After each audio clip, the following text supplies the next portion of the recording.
our session on trauma and encountering our heritage of slavery, particularly as we do our research. This is an important focus for members of the Coming to the Table Link Descendants working group. And in the process, we both discover trauma and experience or may experience trauma. This presentation is part of a learning packet that also includes the PowerPoint deck that we'll be going through, some supplemental reading and supplemental notes from the online delivery. You'll find all of these available through the Coming to the Table website under the link Descendants Working Group. Today's session is being offered in December and in January, and it's the first of 3 sessions. So we're looking at trauma as we research and learn about our heritage of slavery. This winter in 2021, we'll be looking into material from the STAR program, the victim-oppressor cycle, the harms of acting out, and then the path of resilience and recovery, and how that can apply to Link Descendants. Later in the spring of 2021, we'll be looking at some specific emotional responses and how we need to manage those as we learn more and do research about our ancestral connection to slavery. In this session, we're going to review content about how people respond to trauma, are affected by trauma, and the way that those responses show up in the body. There's opportunity for reflection at the end, particularly helping us to focus on how trauma and memories and feelings show up in our bodies. And periodically, we will be taking pauses to calm ourselves, calm our memories, our feelings, and our responses to trauma. So to that end, here's a reminder message. If hearing or reading about trauma, either during this session or when you're reading the supplementary material, if it becomes upsetting or disturbs you, remember you have options for taking care of yourself. You can just breathe and pay attention to your breathing. You can use one of the breathing exercises that you've learned elsewhere or that we're doing here today. You can turn off the audio, turn off the video, get up, walk around, go get a glass of water, do what you need to do to calm and center yourself. And of course, you can always turn off this session, turn off the video, put down the reading, and come back later. The advantage of self-study is it's always here for you. So now, let's try one of those breathing exercises to make sure that we are centered and ready to tackle the topic of trauma. And I'd like you to start by closing your eyes, looking down at the floor, sort of defocusing, whatever works for you, and putting your feet flat on the floor. You can feel the floor, you can feel your feet, and you know you're grounded and you're supported.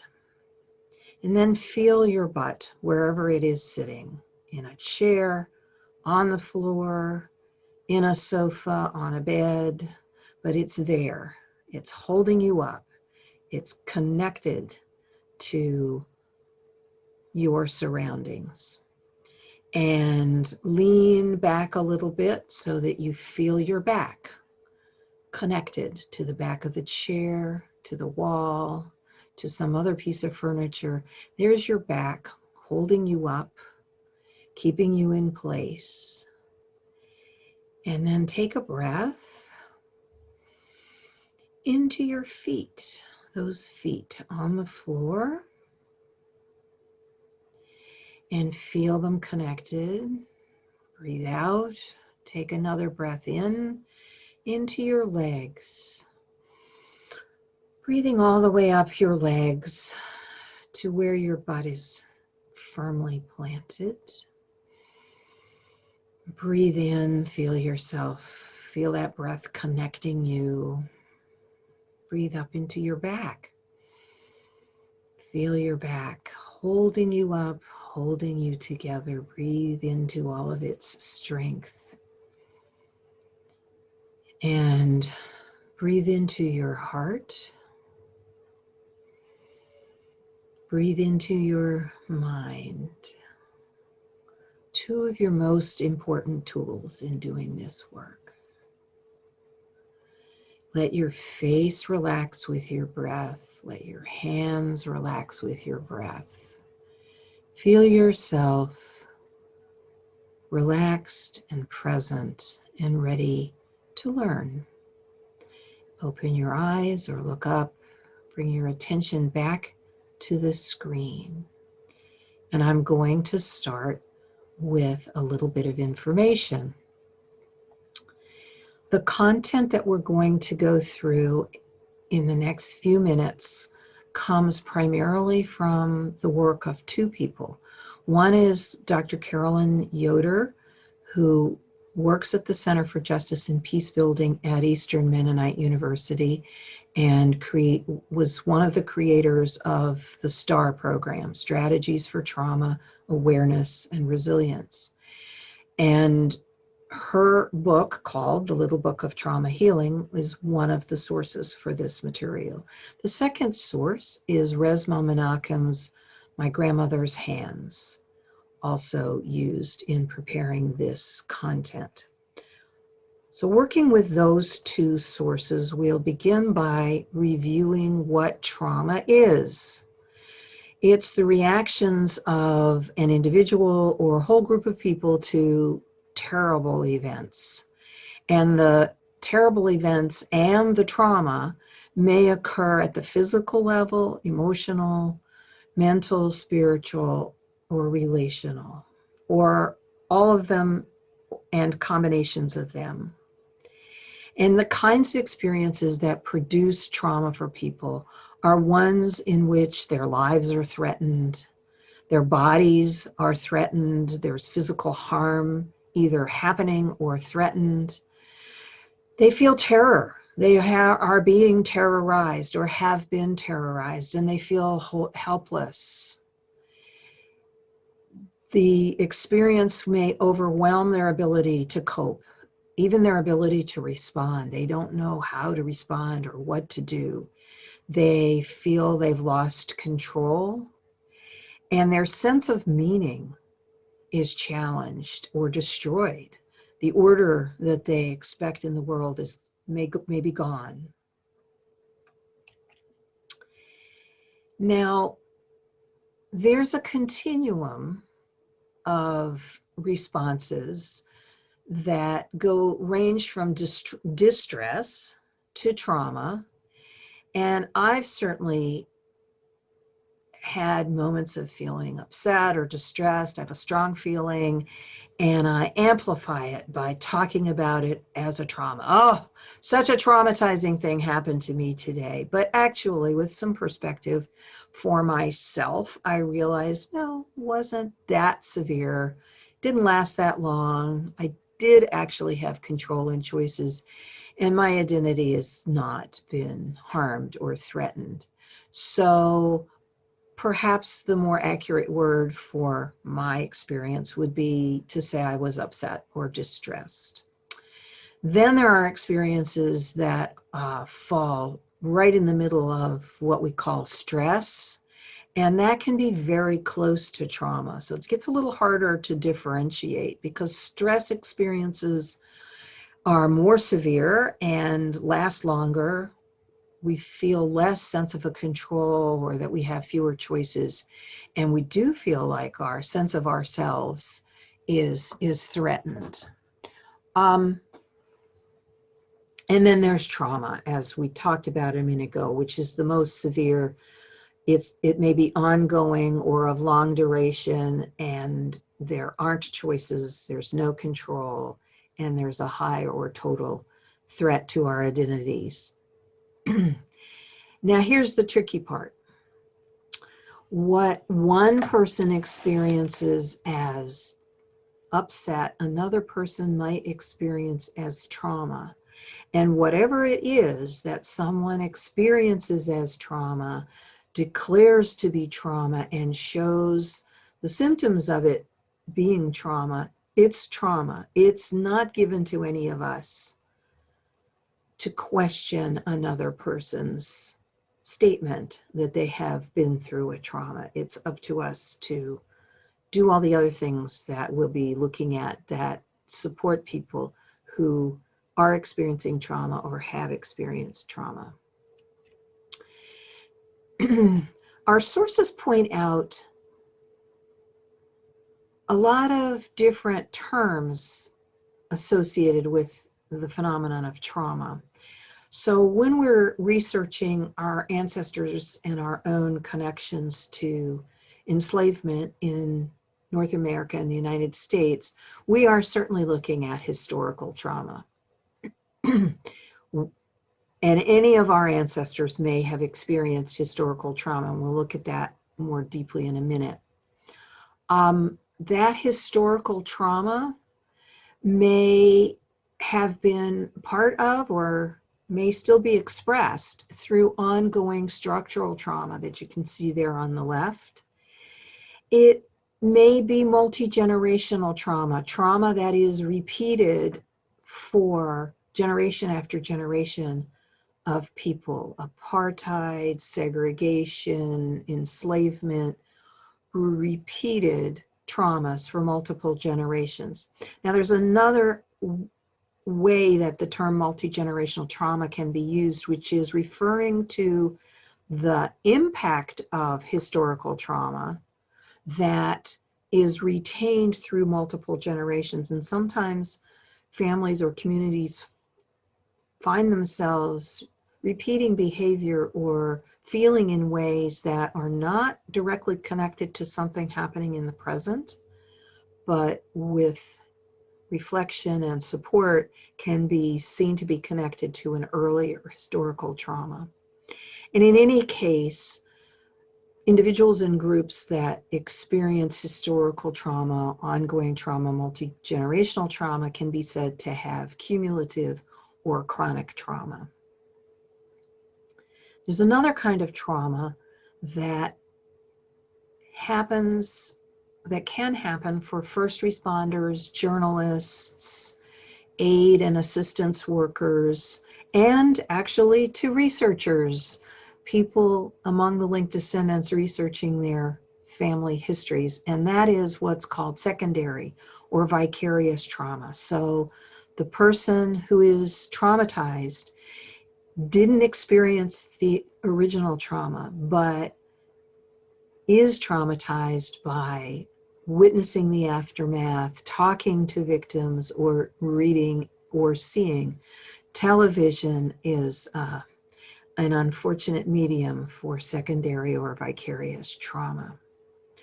Another form of trauma that I learned about in putting this material together is what's called perpetration-induced trauma. And what researchers have found is that people who perpetrate traumas may be traumatized by what they've done.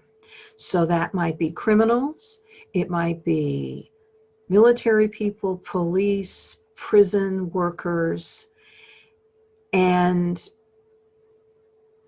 their trauma is as genuine as the trauma they have perpetrated and needs to be addressed. Related to perpetration-induced trauma is something called moral injury, which is experienced by people whose circumstances or maybe their employment require them, even force them to commit traumagenic activities, to perpetrate trauma on others against their own beliefs and values.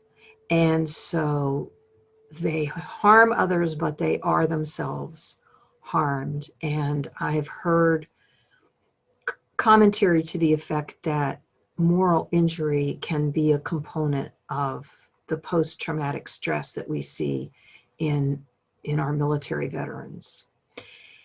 And altogether, it's fair to say that most of us are involved to one level or another in what we call societal or collective trauma. It's very noticeable again, in South Africa under the apartheid regime. Societal trauma was very obvious. My own sense is that it's happening in the United States as well, but with less acknowledgement and less awareness. So let's take a look at some history here. And it's Resmaa Menakem who gives some attention to the history of trauma for people in North America and eventually the United States. He mostly concentrates on the trauma produced by enslavement. He does mention the traumas that people of African heritage would have experienced prior to being enslaved on the shores of North America. I wanted to call that out a little more thoroughly because certainly among my linked descendants, these are factors that they're very aware of and have the sense of having been traumatized. So going back to the late 1500s when Europeans began abducting Africans for enslaved labor, we have all the traumas associated with capture and imprisonment, and then we have all the trauma generated by the Middle Passage. And then the final stage when Africans reached the Caribbean or North America and went through the experience of what's called seasoning and then sale, very traumatizing.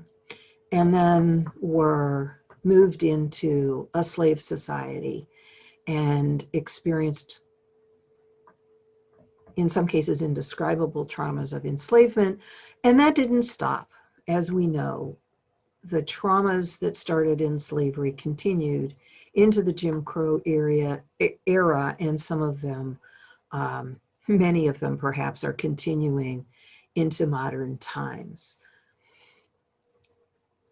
Menakem wants to be sure that people of European descent, and of course for linked descendants, people descended from enslavers, people who were enslavers and people descended from enslavers, that we are aware of the kinds of collective traumas, societal traumas that our ancestors would have experienced. And he takes that back to the Middle Ages. So from the medieval period onward, and in particular, Europeans, but in particular British people, so English, Irish, Scots, Welsh, people who became colonists of North America, they were exposed to commonplace brutalities that would generate traumas. And then as there were social and economic changes in Great Britain, they experienced being forced off their land, being punished heavily for debt, extreme poverty, famine, starvation, urban crowding, so great masses of poor people. And those were often the first candidates for either forced deportation on criminal charges or forced deportation to become indentured labor in the colonies. And having reached the Caribbean or North America, many of them became perpetrators or witnesses to trauma inflicted on people of African heritage and to all of the trauma that has followed since then. And when I think about the way the peoples in these two sets of arrows, the traumas in these two sets of arrows, I see traumatized people, traumatizing people, really interwoven. From the historical background, let's have a look at what actually happens to us, to anyone, to everyone who goes through or lives in a traumatizing experience. And we're going to start by looking at what happens in the brain. So up there in the upper left is that relatively small cloud calling out the cerebral cortex.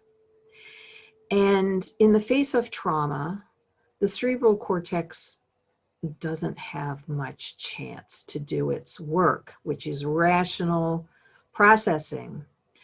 And one of the sources that Carolyn Yoder cites states that when our heartbeat rises by as little as 10 beats a minute, the capacity of the cerebral cortex to be in charge starts to diminish. So it doesn't go away all at once, but it starts to slide. And the more traumatic and overwhelming the event, the more completely the cerebral cortex ability to process and intervene goes away. And what takes over are these two other systems in our brain. One being the limbic system, where our emotions and our memory are processed, and the other being the brain stem, where our autonomic and physical functions are controlled.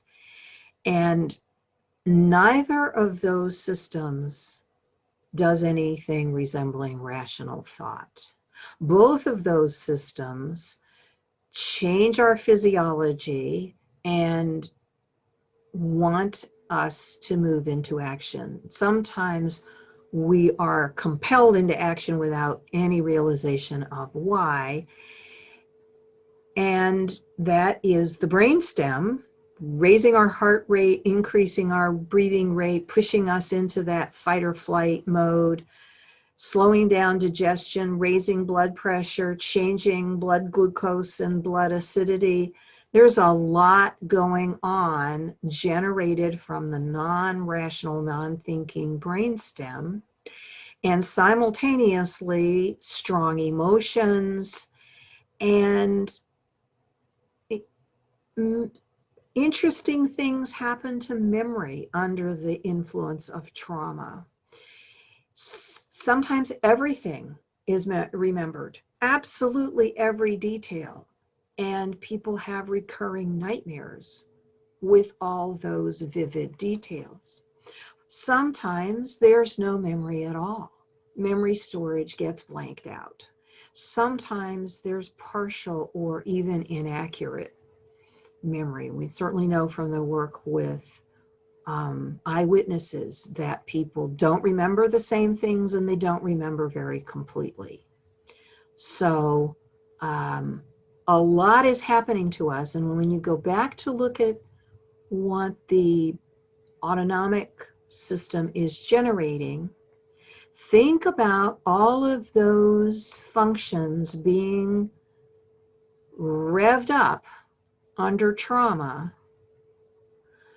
over and over and over again, whether through repeated direct experience or through memory or through culture. And you begin to understand why unaddressed trauma, unrecognized trauma has such a powerful impact on our bodies. And conversely, why it's important to pay attention to the traumas that we've been exposed to, and how they are showing up in our bodies, so that we can back away from as much of the health impact as we can. When I look at this diagram and I think about Black and brown people of America and the kind of ongoing structural trauma, the memories of trauma, and I realize all the ways in which their bodies are being worked over by that unaddressed trauma. And then I think about, well, so I hear news reports about how many more Black and brown people are affected by COVID-19. And I realize why that would be, that with unaddressed trauma, that would certainly be one factor in making people more vulnerable to a different trauma, a new trauma. There are symptoms that we see in individuals and actually in a whole culture of trauma that hasn't been acknowledged and addressed, or that's been reactivated. Maybe it's been suppressed or somehow managed, but it's brought back to life. And Dr. Yoder, in conjunction with her work on the victim oppressor cycle, talks about acting in. So sufferers from trauma act in on themselves, and on acting out, doing harm to others. And in fact, she makes a summary of what we might see across a culture in which trauma is not being addressed and is being reactivated. So we can see apathy, lack of empathy, intolerance, either or thinking, or distrust. And when I was putting this together, something on the news reminded me of the current administration, and I thought, goodness, all those cultural symptoms certainly do apply. I wonder what kinds of traumas those folks have experienced. Not by way of excusing them, but certainly by way of understanding better where their behavior might be coming from. So we looked at how trauma got generated and what it does to us and how it shows up. Let's now give some attention to what trauma survivors need. And the first thing they need, which I think is obvious in our hearts that this is what they would need, they need safety. They need a safe place to be, and they may need safety for a long time. And they also need to have their stories told. They need opportunities to tell their stories themselves. They need opportunities for people to listen to their stories. They need their stories to be recorded. They need other people to report on their stories. And a significant component of the South African Truth and Reconciliation effort has been telling the stories of the survivors. And trauma survivors need information. Imagine that a set of traumatic events have been perpetrated on your family or your village or your district. And you don't know who else has been affected. You don't know what has happened to people. You don't know why it happened. And you don't know about the wider context. Were lots of villages exposed to these events, or just ours? So information is needed to put the stories in context and also to help trauma survivors feel less alone, less isolated, less ashamed, less susceptible to thinking that perhaps they brought this on themselves, that it's their fault somehow. And most definitely, trauma survivors need justice. Justice at all levels. And we know justice can take the form of apologies, of reparative actions, of restorative justice, of amends. There are many ways in which justice needs to be done, and the more ways in which it is done, the better. And a lot of these efforts are towards helping trauma survivors feel that the world is in order again, that balance has been restored, and there is meaning to who they are and how their lives are led. Link Descendants and the work that we do can definitely contribute to the needs of trauma survivors. When we do our research and write and talk and share our stories with each other, we're sharing their stories as well. We're sharing our own stories of trauma, if that applies to us, and we are sharing the stories of the trauma of other people.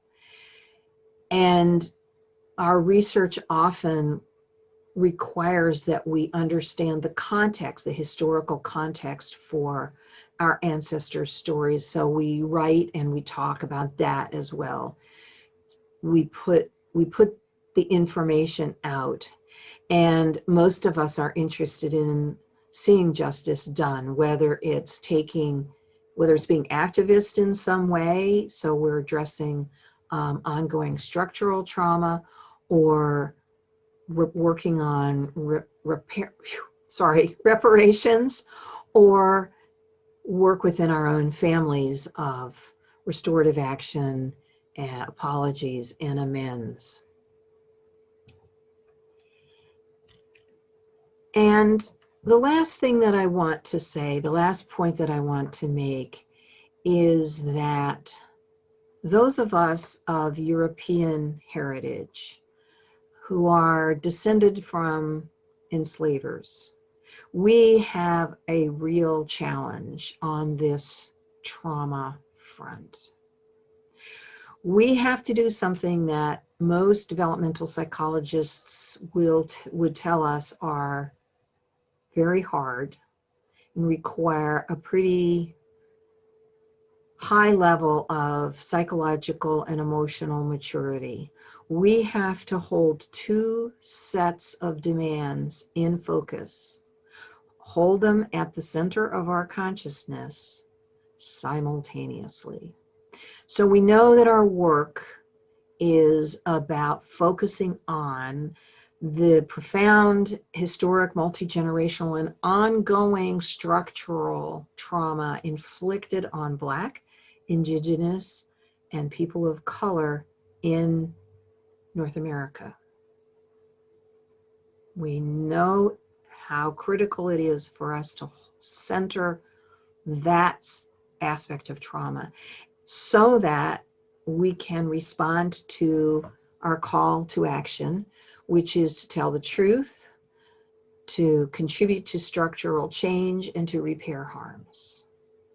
But in order to hold that focus and to center the work around Black and Brown people in the United States, we also have to focus on ourselves.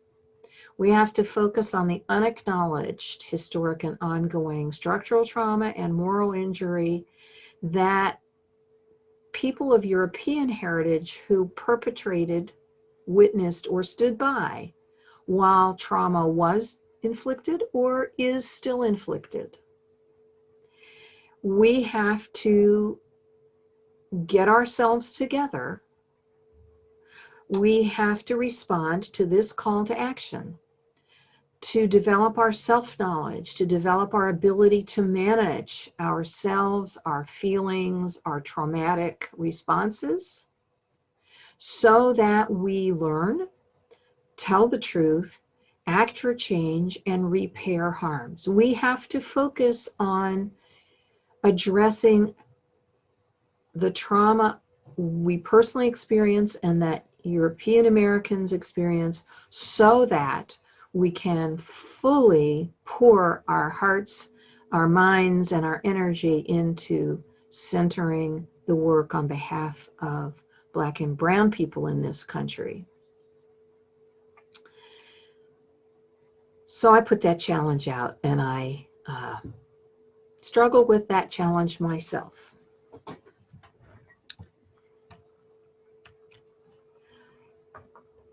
Gonna take a minute to do some reflection, and to be ready for that, let's return for just a minute to that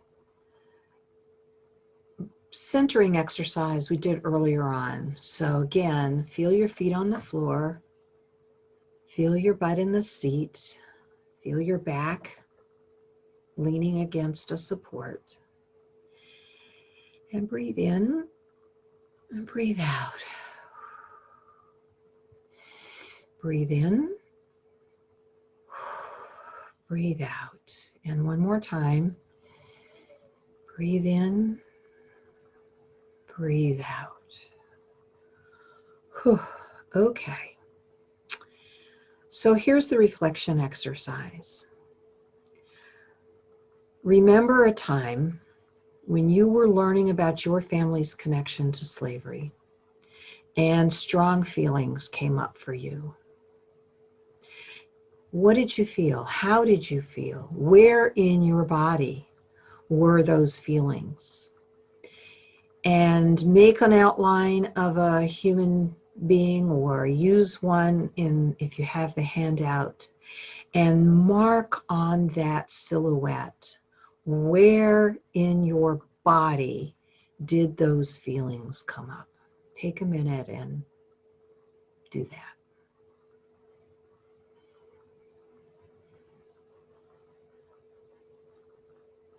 Okay, and when you've got the physical location of those feelings identified, let's take one more step and name the feelings if you can. Are there words for them?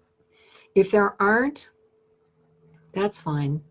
Remember, the limbic system doesn't have a good, reliable memory, and it may not have access to your cerebral cortex. So names will come to you when the time is right. But if you can name the emotions, put them on your diagram.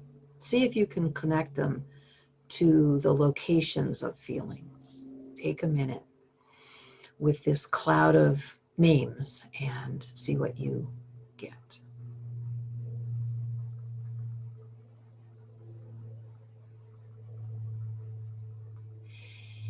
If you're doing this reflection exercise on your own, I would really encourage you to write down your reflections, to journal, to write a letter to someone, to prepare an email to someone, so that you fully process what you've been feeling, and that you do re-engage your cerebral cortex and help your limbic system's memory sharpen itself up and have a more complete picture. And if you have a trusted family member or a trusted friend, talk to them about what you learned and what happened when you reflected on this for yourself. For one thing, it helps many of us process if we talk to someone. And for another thing, when you do your processing with your family member or friend, you may be helping them to understand how their body is speaking to them about their emotions and perhaps even traumas that they have experienced at some point. So to wrap up, when your reflection is complete, take a moment. Breathe in and out again.